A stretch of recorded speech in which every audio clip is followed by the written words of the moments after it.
Hello, I'm Tracy Grimshaw. Welcome to A Current Affair.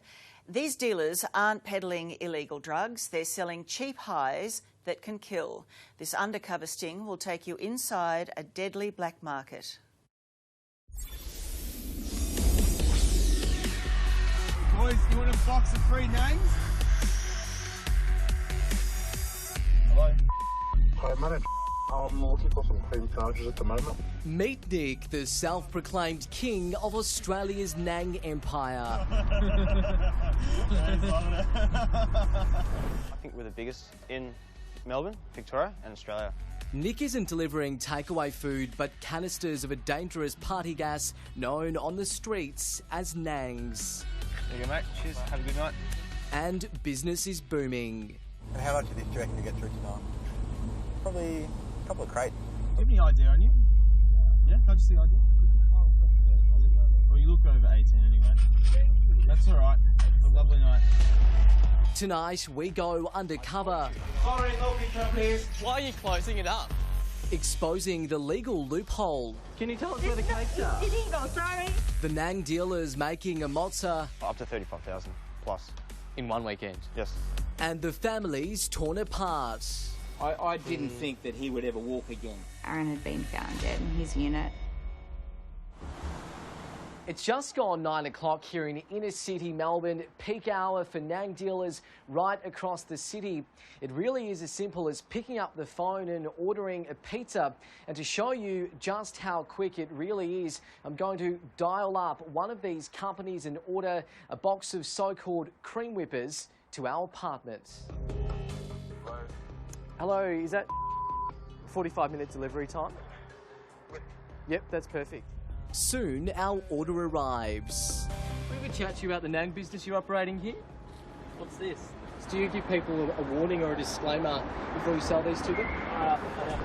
The tiny canisters are filled with an odourless substance known as nitrous oxide, used by dentists as laughing gas, bakers to whip cream, and partygoers who inhale it for a cheap high. Festivals, parties, it's just prevalent everywhere. It's insane.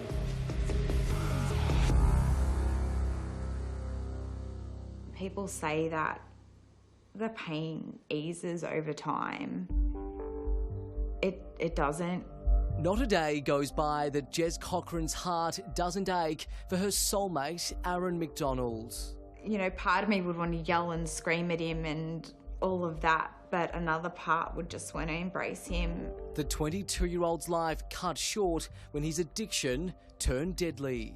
He started experimenting with it and I guess really liked the way it felt and the high that came from it. He sourced them in the hope to help my chronic pain. Aaron bought the canisters from dealers like this who offer round-the-clock deliveries, while it's not illegal to sell them. In some states, including New South Wales, Victoria and South Australia, it's an offence to supply them to anyone reasonably believed to intend to misuse them. But dealers tiptoe around the law, claiming they're selling baking supplies. How many people are making cake at this time of night? I don't know, you tell me. This dealer disappears into the night as we set up another sting. I'm in the cafe near the garden. That's our producer posing as a customer. Hello. She makes it clear what the Nangs are for.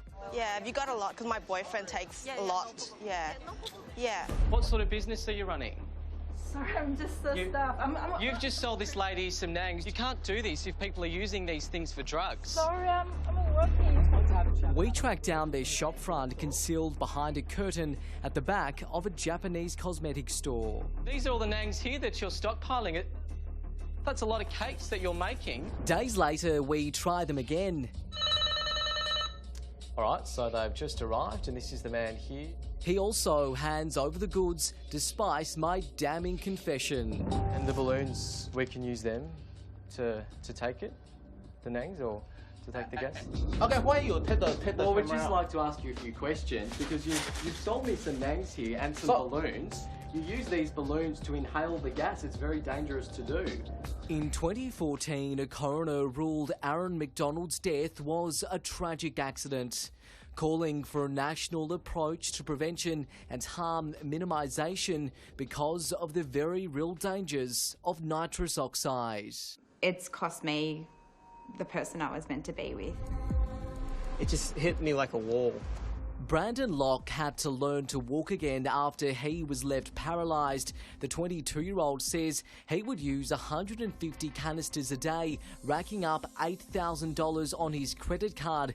He's now undergoing intensive treatment to repair nerve damage. His father, Andrew. I remember, walking down the beach. He started the beach walk. He was okay, and 5 kilometres later, he couldn't even walk. I had to carry him off the beach.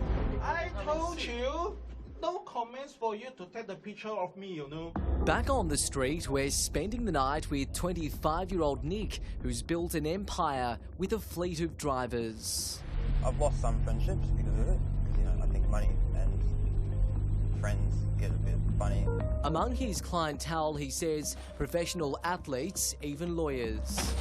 We have some customers who've spent, up to $25,000. He won't tell us where he gets his supplies, but we trace Nick's products to this Melbourne warehouse. Can you tell us about all of these nangs here and where you guys are getting them from? Staff lock themselves in the office, their warehouse filled with dozens of boxes still on pallets imported from overseas.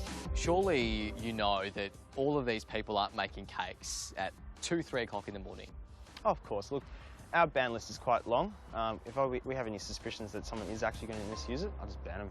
Nick chooses his words carefully, his answers well rehearsed. If they choose to use it in a party way, sure, you know what? I don't care. Actually, do it again, do it again, do it again, do it again. That, bad. That's incriminating us. Let's shut them down. Do something, but not just sit back and do nothing. In South Australia, the sale of nangs will soon be restricted under a government crackdown. They're unable to be sold between 10 p.m. and 5 in the morning. Those under 18 are banned from purchasing them, and the canisters can't be displayed in retail stores. Get them out of the online stores, do raids on these stores that's all they sell. Come up with a limit per customer. Until then, dealers are having the last laugh all the way to the bank. I do believe that they do have blood on their hands. We've handed the information in that report to Victoria Police.